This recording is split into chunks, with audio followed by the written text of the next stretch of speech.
Welcome to the first episode of Tea Time with Tea. Today we're going to be trying a chamomile tea by Celestial Seasoning. It's caffeine free, it's an herbal blend. And I'm going to be reading you guys some of the benefits of it, taste testing it, and letting you guys know what I think. So I'm going to try it first without any honey, just to see how it is by itself. I have my trusty dragon mug that I've had since I was a little kid. Ooh. The aroma of it makes me feel like I already want to go to sleep, but this is gonna be nice.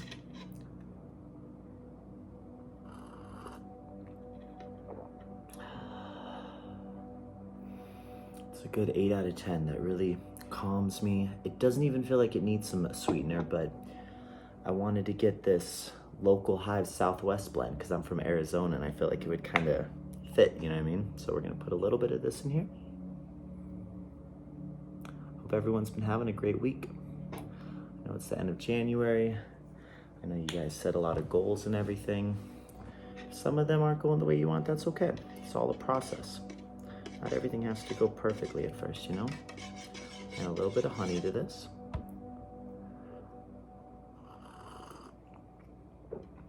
Ooh, that's perfect now. Just adding a little bit of honey makes it perfect. Sorry, I had to take a short break. It's been a crazy month and I had to find my words, but I'm ready to continue. So some of the benefits of chamomile tea is that it reduces menstrual pain, it can help treat diabetes and lowers blood sugar, it slows or prevents osteoporosis. That's incredible. It's good at reducing inflammation, which for athletes and for people like me who train a lot, like that's a huge thing with it. It helps with cancer treatment and prevention. What is this one? Some studies suggest that chamomile tea may target cancer cells or even prevent those cells from developing in the first place. However, research so far is inconclusive, and scientists say more work is needed to prove chamomile's anti-cancer claims.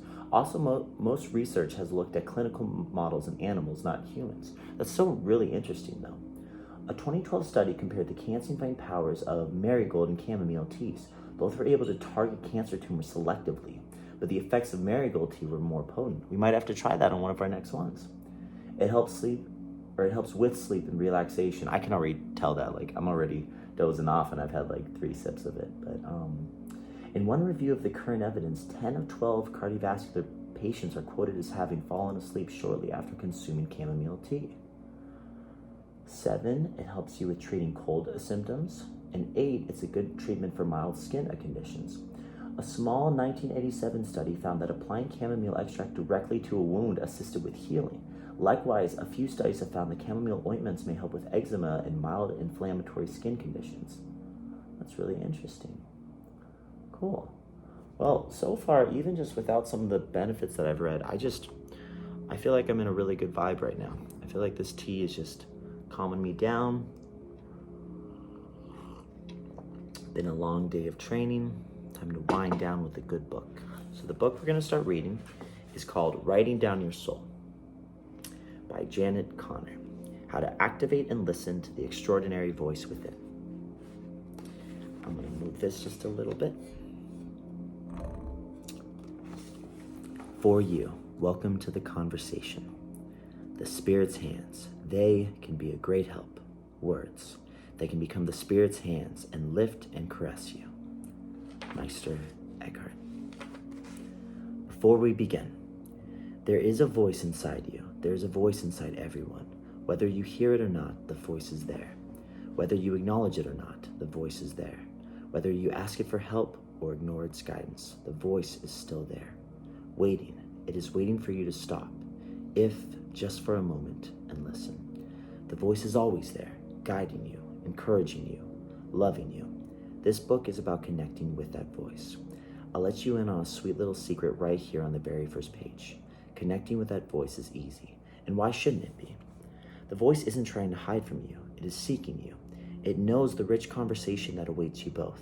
It knows that you need and long to give it to you. So it stays close at hand, in your heart, your mind, your soul.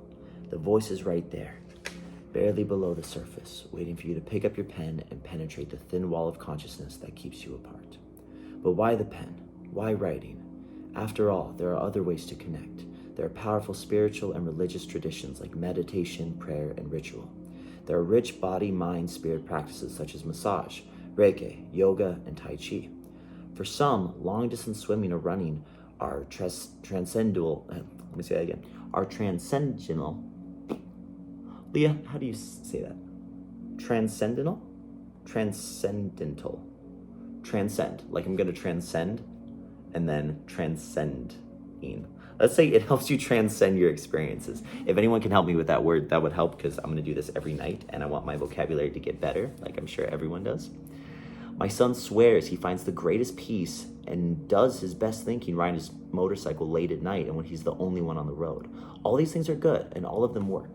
Nothing in writing down your soul is intended to supplement or alter the practices for you or the beliefs you hold. Deep soul writing doesn't replace anything, it enriches everything. Writing focuses your attention so clearly on the wisdom within you that you cannot help but feel guided and loved.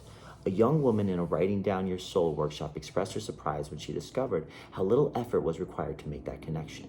This is so easy, she said. You don't have to listen to a CD or buy a program or change your beliefs or fix your diet or anything. Just show up. Really, that's it. Just show up. She's right. This kind of writing is easy. There's no one standing over your shoulder judging your grammar or punctuation or determining if anything you've said makes a lick of sense. But make no mistake, the practice of pouring your soul onto paper is profound, and in the way of all things profound, it can and will change your life. Before you turn another page, consider this carefully. If you like your world the way it is, if you don't want to or need to improve your emotional, spiritual, or financial life, if you are content with your relationships, your family, your work, and your home, put this book down. Don't read another word. I mean it. Because once you open that door in your soul, you can't quite close it again. You can't pretend that you don't know where the door is or how easy it is to walk through. Once you start engaging in rich, deep conversation with something higher, bigger, deeper, and wiser than yourself, you'll find yourself contemplating ideas you've never considered, saying things you've never said, and asking questions you've never asked. Once you open yourself to divine direction, you will receive guidance. But fair warning, it may not be the guidance that you expect. I'm going to have another sip.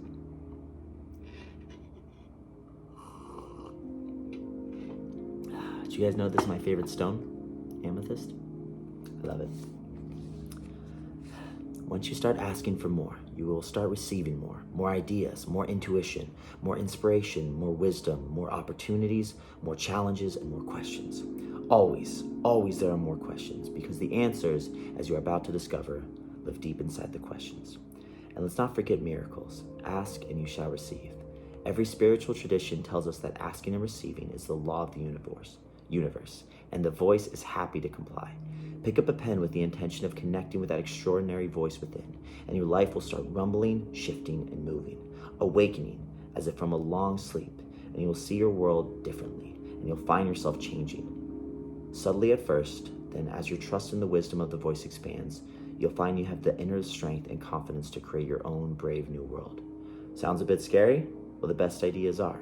We all want safety, but safety, it turns out, is a paradox.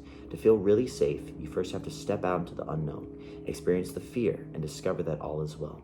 I can tell you for 10 pages or 10 hours that you are safe and loved, but until you feel it in the deepest place in your soul, you don't know it and certainly don't believe it. You have to step out into the space between here and there, between who am I and who could I be, between what I have and what I want. Nothing new can happen until you step into that empty space.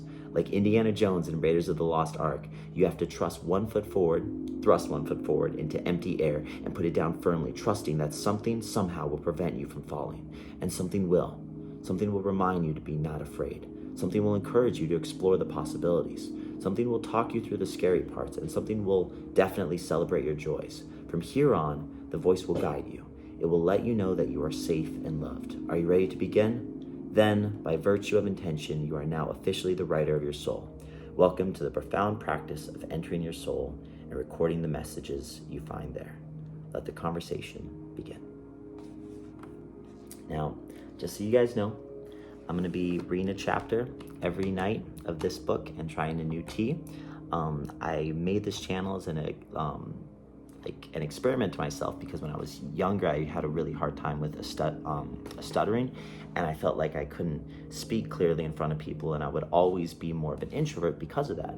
And I really find that reading out loud has helped me with it, and it's helped me be more confident and approachable to people outside of this. And now I've even gotten to the point where I run a martial art studio, I teach privates, I teach to all these different students, and I feel comfortable through this process. But one of the things that still felt hard for me is reading. I've always had a little bit of a struggle with it, and I feel like this will be a good opportunity for me to share this and to be able to build with it. And I also love tea. So I hope you guys enjoyed the first episode of this, and I'll see you guys tomorrow night where we're going to be trying another tea and reading another chapter of the book.